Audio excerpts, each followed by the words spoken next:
네, 안녕하세요. 건담 브이로그 맛집 건프라보입니다. 이번 시간에는 디테일업 자쿠의 웨더링과 도색을 진행하도록 하겠습니다. 건프라보 채널. 방금 앞에서 공지드린 것처럼 우선 영상의 초반부는 웨더링을 진행하도록 하겠습니다. 보이시는 것처럼 도색을 맞춰준 상태이고요. 웨더링 작업하기 쉽도록 상반신과 하반신을 따로따로 조립을 완료시킨 상태입니다. 처음 웨더링 포인트는 녹이 쓸어가지고 녹물이 아래로 흘러내린 듯한 느낌을 줄 거고요. 보이시는 도료는 미그에서 나온 스트라이킹 러스트 이펙트라는 도료입니다. 도료 접시에 일정량 덜어주신 후에는 부품의 모서리 부분이나 디테일업 파츠 아랫부분에 이런 식으로 콕콕 찍어주신 후에 건조를 시켜주세요. 그 다음에는 에너멜 신너와 평붓을 이용해서 녹물이 아래로 내려가는 흔적을 만들어 줄 겁니다. 평붓은 약간 작은 걸 사용해 주시는 게 편하고요. 신너를 평붓에 발라서 아랫방향으로 길게 내려주시면 됩니다. 조금 더 팁을 드리면은 메인으로 굵은 라인 옆으로 얇은 선들이 짧게 배치되는 게 좋습니다. 그리고 보이시는 것처럼 면이 꺾어지는 부분에도 붓질도 같이 꺾어져야 됩니다. 붓질을 여러 번 반복하셔가지고 원하는 느낌이 날 때까지 진행을 해주시면 됩니다. 다리 부분은 이렇게 완성을 해줬습니다. 발 부분은 조금 더 라인을 많이 만들어 주시고요. 그리고 어두운 부분 안쪽에 이렇게 찍어가지고 갈색 컬러를 만들어 주시면은 조금 더 어둠 속에서 다채롭게 컬러 표현을 해주실 수가 있습니다. 그리고 향으로 구멍을 냈거나 드릴을 이용해서 구멍을 낸 안쪽 부분에도 오일이 흘러내린 듯한, 녹물이 흘러내린 듯한 이런 느낌을 표현해 주시면 좋습니다. 몸통 부분의 진한 초록색 부분에도 똑같이 표현을 해주고 마무리를 해줬습니다.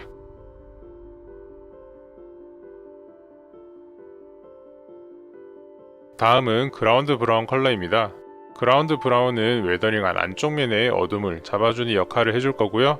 데미지를 넣은 안쪽 면이나 어둡게 표현한 컬러 중에서 조금 더 진하게 어둡게 표현하고 싶은 부분들을 붓을 이용해서 표현을 해줬습니다.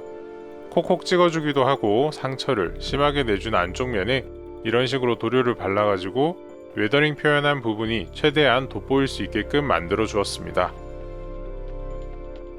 동력선의 갈색을 칠한 아랫부분에 더 어두운 색을 칠해줬고요. 어느 정도 완료가 되셨으면 조립 후에 부족한 부분이 없는지 한번 확인 후에 완료를 해주시면 됩니다.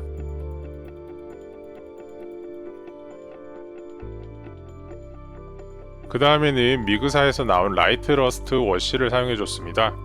허벅지 부분의 디테일 파츠와 동력선에만 조금 사용을 해줬고요. 이 컬러는 많이 사용하시면 어색해질 수 있기 때문에 조금만 사용을 해주세요. 다음은 드라이 브러싱입니다. 드라이 브러싱은 항상 사용하던 타미야 에나멜을 사용했고요. 컬러는 크롬 실버를 사용해줬습니다. 도료 접시에 덜어내주신 후에 작은 평붓에 도료를 묻힌 후 휴지에 가능한 많이 닦아내주세요. 휴지에 묻지 않을 때까지 반복하신 후에 어두운 파츠 모서리 부분에 반복해서 왔다 갔다 하시면은 자연스러운 드라이 브러싱을 하실 수가 있고요. 이렇게 평붓으로 드라이 브러싱을 완료를 해줬습니다. 다음에는 세필붓을 이용해서 아까 그라운드 브라운을 사용한 바로 윗부분에 찍어서 검은색과 밝은 색이 서로 강하게 보일 수 있게끔 표현을 해줬습니다. 다음은 데칼과 패널 라인 작업입니다. 저 같은 경우에는 데칼을 많이 붙이는 걸 별로 안 좋아해서 포인트로 방패와 지오마크 정도로 5개 정도만 부착을 해줬고요. 패널 라인 악센트 브라운을 이용해서 패널 라인 안쪽 면과 데칼 위에 묻혀서 웨더링이 자연스러워 보일 수 있도록 해줬습니다. 방패에는 조금 많이 묻혀서 표면에 톤을 다운시켜줬습니다. 다음은 무기 웨더링입니다. 무기 웨더링은 약간 습한 곳에서 녹이 쓴 느낌을 내줄 거고요. 먼저 메카 블랙을 첫 톤으로 뿌려줬습니다. 다음은 점원 레드 브라운을 이용할 건데 스펀지를 구하기 힘들어서 다이소에서 산 수세미를 잘라서 사용해줬습니다. 많은 양이 묻으면 어색하기 때문에 휴지에 약간 닦아내주신 후에 중간 톤을 만들어줬고요. 다음에는 바이오의 워시와 바이오 피그먼트, 번트 시엔나를 섞어서 밝은 갈색 톤을 만들어줬습니다. 피그먼트는 마르고 나면 조금 더 밝게 바뀌기 때문에 조금만 사용해 주시고요. 마지막은 드라이 브러싱을 해서 무기의 하이라이트 부분을 찾아주고 총 부분은 마무리를 해줬습니다. 나무 무기들도 은색을 간단하게 칠한 후에 전체적으로 무기도 마무리를 해줬습니다. 그리고 바디 부분에 스크래치 작업을 해줄 겁니다. 자세한 사항은 상단 카드의 사용법을 참고를 해주시고요. 간단히 설명드리면은 서페이서를 보호하는 용액을 바른 후에 표면에 물을 묻혀서 메인 컬러를 벗겨내는 작업이라고 보시면 될 것 같아요. 스크래치 이펙트를 이용해서 표면에 흠집을 내줬고 다른 부품들도 같이 스크래치를 내서 마무리를 해줬습니다. 스크래치는 하나의 부품에 집중하면은 조립 후에 너무 과해 보일 수 있기 때문에 부품별로 조금씩만 해줬고요. 그 다음에는 바이오의 치핑 미디엄을 이용해서 스크래치보다 더 큰 치핑을 만들어주는 과정입니다. 이 부분도 똑같이 이전 영상을 참고해 주시면 되고요. 그리고 에나멜 레드 컬러를 이용해서 미사일 상단을 도색한 후에 허벅지 파츠를 UV 퍼티로 붙여서 웨더링 부분을 모두 완료해 줬습니다. 완성 사진들 보시고 도색으로 넘어가도록 하겠습니다.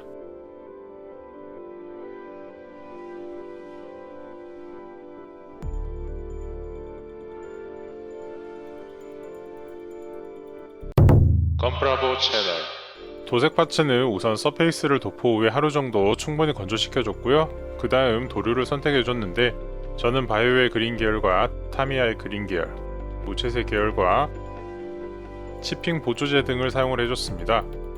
그리고 임프루브와 클리너를 준비를 해줬는데 클리너가 거의 다 썼기 때문에 윈덱스를 세척용으로 대신 사용해줬습니다. 클리너가 고가기 때문에 이렇게 사용하시는 게 조금 더 좋고요. 그리고 대망의 프로콘 0.2mm 에어브러쉬를 드디어 구입하게 됐습니다. 평소에는 비틀벅 0.3mm와 이름 모를 저가 브랜드를 사용하고 있었습니다.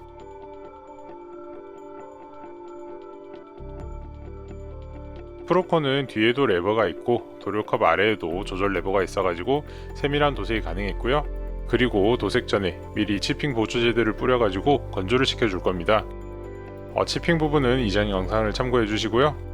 보이시는 것처럼 모서리 부분이나 노출시켜주고 싶은 부분에만 치핑 도료를 뿌려줬고요. 건조되는 동안에는 몸통을 칠해줄 겁니다. 몸통은 짙은 그린 계열로 진행이 될 거고요. 제가 자주 사용하는 미디엄 올리브와 US 올리브, 그리고 타미야의 플랫 그린 이렇게 세 가지를 사용을 해줄 겁니다.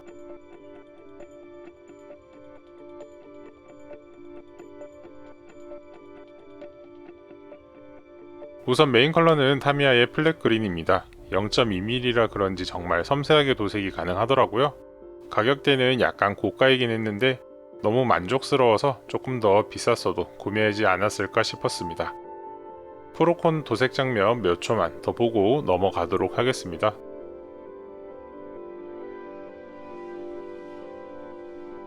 다음은 미디엄 올리브를 이용해서 플랫 그린의 그라데이션으로 사용하려고 했습니다. 그런데 도료가 얼마 남지 않은 걸 썼더니 찌꺼기들이 많아가지고 막히더라고요. 그래서 미디엄 올리브는 어쩔 수 없이 사용할 수가 없었고 US 올리브로 밝은 부분의 톤을 바로 찾아줬습니다. 이런 식으로 모서리 부분에 그라데이션을 주고 마무리를 해줬습니다. 그 다음에는 밝은 초록색 컬러는 타미야의 스카이 색상을 이용했습니다. 처음 보시는 분들은 조금 난해한 컬러라고 보실 수도 있는데 생각보다 되게 고급스러운 밝은 초록색 계열이니까 추천드릴게요. 다음은 제가 평소에 사용하던 페얼그린 색상입니다. 이런 색상의 느낌이고요. 스카이 위에 바로 뿌려보니까 이 색상이 너무 튀어가지고 사용할 수가 없더라고요. 평소에는 회색 서페이스 바로 위에 이 색상을 사용했을 때는 이런 느낌이 나면서 괜찮게 사용했었는데 밝은 톤 위에 어울리니까 너무 채도가 높아서 사용할 수가 없었습니다. 그래서 스카이 색상과 US 올리브를 섞어봤는데요. 이것도 이것 나름대로 좀 얻어걸린 느낌이 있지만 굉장히 괜찮은 조합이었습니다.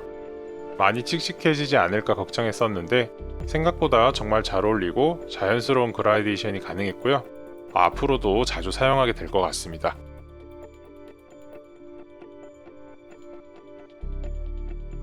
다음은 무채색 계열에 대한 도색이고요.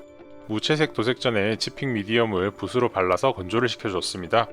그 다음에는 타미야의 점원 그레이 색상을 발라줬습니다. 개인적으로는 채도가 높은 색상들은 바이오 색상을 사용을 해주고요. 무채색이나 어두운 계열들은 타미야 제품이 제가 원하는 느낌에 맞기 때문에 이 두 가지 회사의 아크릴을 조합해서 도색을 하는 편입니다. 그 다음에는 시블루 색상을 이용해서 어두운 회색 톤을 올려줄 겁니다. 모서리 부분의 위아래로 그라데이션을 줘서 제품의 볼륨감을 잡아주는 과정이고요. 밝은 색상이 많기 때문에 조금 더 진하게 도색하셔도 상관은 없습니다.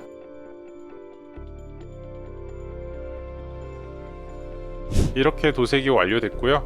올리브 그린이 안 된 게 아직도 조금 아쉽네요. 그 다음은 붓도색입니다. 제가 추천하는 붓은 스타일X의 사선 붓이고요. 가격도 저렴하기도 하고 사선 붓은 사용하기 편한 이유가 좀 있습니다. 얇게도 표현할 수도 있고 평붓으로도 사용할 수 있기 때문에 추천드리고요. 미니어처 같은 제품은 세필 붓이 필요하겠지만 건담까지는 아마 사선 붓으로도 충분히 커버하실 수 있으실 것 같아요. 우선 점원 그레이를 이용해서 디테일러 파츠들을 무채색으로 붓도색 해줬습니다. 이번에 디테일러 파츠를 굉장히 많이 붙였기 때문에 전부 다 어두운 색상으로 하면은 전체적인 느낌이 어두워지기 때문에 꼭 필요한 부분들만 무채색을 발라줄 겁니다. 그 다음에는 시블루 색상을 칠해 줄 겁니다. 붓도색을 하다 보니까 물감이 너무 빨리 마르더라고요. 급한 김에 화장솜에 물을 묻혀서 팔레트로 사용을 해줬는데 물감이 빨리 마르지도 않고 붓끝이 갈라지지도 않아서 편하게 도색할 수 있었어요. 이런 식으로 아까 밝은 회색을 칠해준 부분에 어둠을 찾아주는 방식으로 붓도색을 해주고 마무리를 해줬습니다. 특히 음각으로 이렇게 안쪽으로 들어간 부분이나 굳이 투톤을 살릴 수 있는 부분들은 가능한 살려주시면서 도색을 해주시는 게 좋을 것 같습니다. 다음은 다크 버밀리온과 다크 레드입니다. 해당 컬러들은 무기 중에 빨간 부분을 칠하는데 사용을 해줬고요. 마지막으로는 UV 컷, 군제 무광 클리어를 뿌리고 도색을 모두 완료해줬습니다. 이번 영상도 긴 영상 시청해주셔서 정말 감사하고요. 다음에도 재밌는 영상으로 찾아뵙도록 하겠습니다. 이상 건프라보였습니다. 감사합니다.